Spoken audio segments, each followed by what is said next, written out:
পুরান ঢাকার বংশাল থেকে গ্রেপ্তার ফার ইস্ট ইসলামী লাইফ ইন্স্যুরেন্সের সাবেক চেয়ারম্যান নজরুল ইসলাম।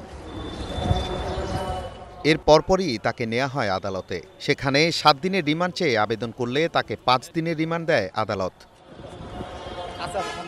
নজরুলের বিরুদ্ধে জমি কেনার নামে ২০৭ কোটি টাকা আত্মসাতের অভিযোগে মামলা করেছিল দুদক। অন্যদিকে ৫০০ কোটি টাকার ঋণ জালিয়াতির অভিযোগে ন্যাশনাল ব্যাংকের গুলশান শাখার সাবেক ম্যানেজার রফিকুল ইসলাম সহ ১২ জনের বিরুদ্ধে মামলা করেছে দুদক।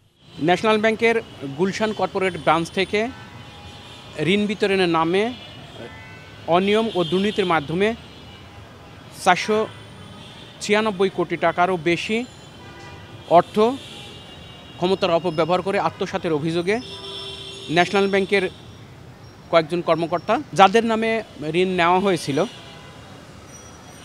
ডেকিং স্মার্ট ব্যাটারি টেকনোলজি লিমিটেডের ব্যবস্থাপনা পরিচালক সহ মোট ১২ জনের বিরুদ্ধে দুর্নীতি দমন কমিশন হতে একটি মামলা রুজুর অনুমোদন হয়েছে।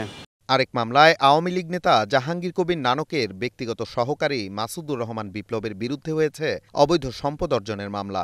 আইন অনুযায়ী কারো বিরুদ্ধে মামলা তখনই হয় যখন তার জ্ঞাত আয় বহির্ভূত সম্পদ অর্জন অথবা আত্মসাতের অভিযোগ থাকে, তার বিরুদ্ধে জ্ঞাত আয় বহির্ভূত সম্পদ অর্জনের অভিযোগে একটি মামলার অনুমোদন হয়েছে। জুলাই অভ্যুত্থানে ছাত্র জনতার উপর গুলি চালানোর অভিযোগও রয়েছে বিপ্লবের বিরুদ্ধে। Nazmul Hasan, star news, Dhaka.